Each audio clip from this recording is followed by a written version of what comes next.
예레미야 31장 10절에서 20절 말씀입니다. 이방들이여, 너희는 여호와의 말씀을 듣고 먼 섬에 전파하여 이르기를, 이스라엘을 흩으신 자가 그를 모으시고 목자가 그 양떼에게 행함같이 그를 지키시리로다. 여호와께서 야곱을 구원하시되 그들보다 강한 자의 손에서 속량하셨으니 그들이 와서 시온의 높은 곳에서 찬송하며 여호와의 복 곧 곡식과 새 포도주와 기름과 어린 양의 떼와 소의 떼를 얻고 크게 기뻐하리라. 그 심령은 물된 동상 같겠고 다시는 근심이 없으리로다 할지어다. 그때 처녀는 춤추며 즐거워하겠고 청년과 노인은 함께 즐거워하리니 내가 그들의 슬픔을 돌려서 즐겁게 하며 그들을 위로하여 그들의 근심으로부터 기쁨을 얻게 할 것임이라. 내가 기름으로 제사장들의 마음을 흡족하게 하며 내 복으로 내 백성을 만족하게 하리라. 여호와의 말씀이니라. 여호와께서 이와 같이 말씀하시니라. 라마에서 슬퍼하며 통곡하는 소리가 들리니 라헬이 그 자식 때문에 애곡하는 것이라. 그가 자식이 없어져서 위로받기를 거절하는도다. 여호와께서 이와 같이 말씀하시니라. 내 울음소리와 내 눈물을 멈추어라. 내 일에 삭슬 받을 것인즉 그들이 그의 대적의 땅에서 돌아오리라. 여호와의 말씀이니라.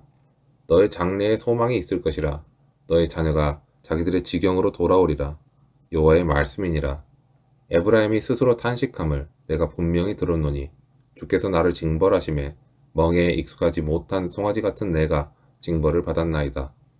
주는 나의 하나님 여호와이시니 나를 이끌어 돌이키소서. 그리하시면 내가 돌아오겠나이다. 내가 돌이킨 후에 뉘우쳤고 내가 교훈을 받은 후에 내 볼기를 쳤사오니 이는 어렸을 때의 치욕을 짐으로 부끄럽고 욕됨이니이다 하도다. 에브라임은 나의 사랑하는 아들, 기뻐하는 자식이 아니냐. 내가 그를 책망하여 말할 때마다 깊이 생각하노라. 그러므로 그를 위하여 내 창자가 들끓으니 내가 반드시 그를 불쌍히 여기리라. 여호와의 말씀이니라. 우리가 세상을 살아갈 때에는 수많은 난관에 부딪히기도 합니다.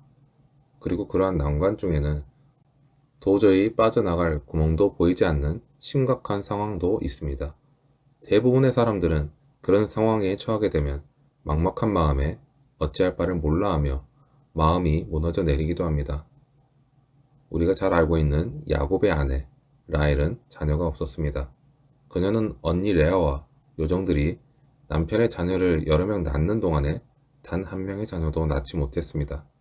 그녀가 얼마나 힘들어했을지, 통곡과 탄식이 얼마나 깊었을지 우리는 어렵지 않게 짐작해 볼 수 있습니다. 자녀가 생기는 것이 사람의 힘으로 되는 일이 아니기 때문에 라헬은 자신의 상황을 바꿀 능력이 없었습니다. 그래서 그저 고통 중에 탄식과 눈물로 하나님께 부르짖을 수밖에 없었습니다. 바벨론에서 포로 신분으로 살아가던 유다 백성도 바로 라헬과 같이 무력하고 절망적인 상태에 놓여 있었습니다. 그들은 그동안 자신들이 갖고 왔던 그 삶의 터전도 자신의 자녀도 너무나 익숙하게 누리던 평안한 삶도 잃었습니다. 라헬의 눈물을 보셨던 하나님께서 그녀에게 요셉과 베냐민을 허락하신 것처럼 하나님은 무력하고 나약한 자의 통곡과 눈물을 보시는 분이십니다. 유다의 백성의 탄식을 들으신 하나님께서 그들을 다시 본국으로 돌아오게 할 것을 말씀하십니다. 하나님은 하나님의 백성을 다시 그 땅으로 돌아오게 하실 것입니다. 그리고 목자가 양떼에게 행함같이 그들을 지키실 것입니다. 목자가 있기 때문에 양들은 마음 편하게 생활할 수 있습니다. 목자는 막대기와 지팡이를 가지고 다니면서 언제든지 맹소로부터 양들을 지키고 보호합니다. 그리고 저녁이 되어서 양들이 우리로 돌아갈 때 목자는 양을 한 마리씩 확인합니다. 막대기로 양의 털을 들추어 병에 걸리는지 살피고 양은 목자가 막대기로 자신을 살피면 안도감을 느낄 것입니다. 목자가 지키고 보살피고 있으므로 평안을 느끼는 것입니다. 하나님은 유다 백성을 그들보다 강한 손에서 구원해 주셨습니다. 그들은 고국에서 가나안 땅에 솟한 곡식과 포도주와 기름, 양과 소를 얻고 심령의 기쁨을 얻을 것입니다. 12절에서는 그 심령이 물된 동상 같다고 묘사됩니다. 심령이 물된 동상 같다는 것은 하나님의 능력과 하나님께서 주시는 생명력으로 가득 차 있다는 것을 의미합니다. 그리고 그것은 마음에 근심이 없고 최상의 평안을 누리는 상태를 뜻합니다. 하나님께서는 하나님의 자녀들에게 그러한 외적인 복만을 주시는 분이 아닙니다. 그의 영혼에도 복을 주시고 그의 영혼에 하나님과 함께함으로 주어지는 평안이 가득하게 하십니다. 에브라임은 요셉의 둘째 아들이거나 또는 이스라엘 12지파 중에 하나를 가리킵니다. 그런데 에브라임은 북왕국 이스라엘을 지칭하는 이름으로도 자주 쓰였는데 여기에서는 이방 땅에서 포로 생활을 하던 하나님의 모든 백성을 가리키고 있습니다. 하나님께서는 에브라임을 향해서 나의 장자라고 말씀하십니다. 하나님께서 기뻐하시는 아들 에브라임에게 걸음을 가르치시고 사랑으로 그를 돌보셨습니다.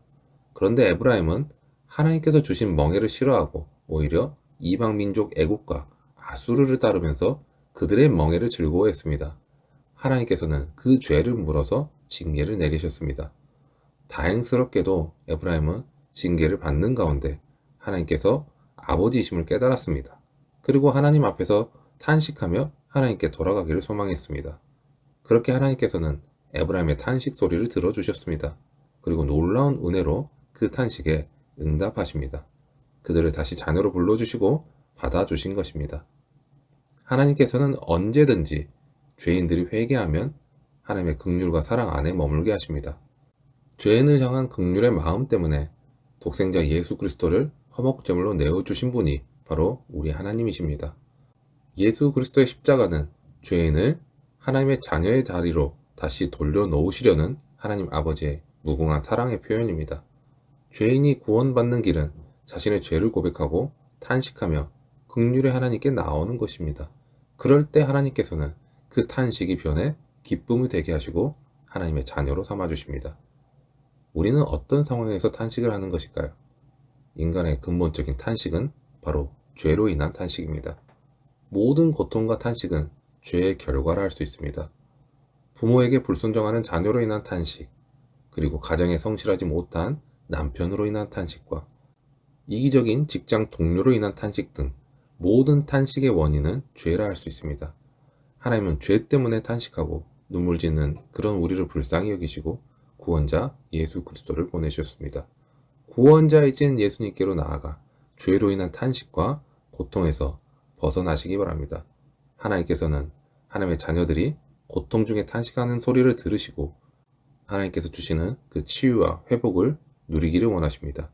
마음이 근심과 염려로 가득할 때 하나님께로 나아가시기 바랍니다. 하나님께서 죄를 향해 우리 마음의 찔림과 아픔으로 말씀하신다면 회개하는 탄식의 기도를 하나님께 올려드리시기 바랍니다. 하나님께서는 그렇게 예수 그리스도 안에서 택하신 자녀의 모든 죄를 사하시고 회복시키실 것입니다.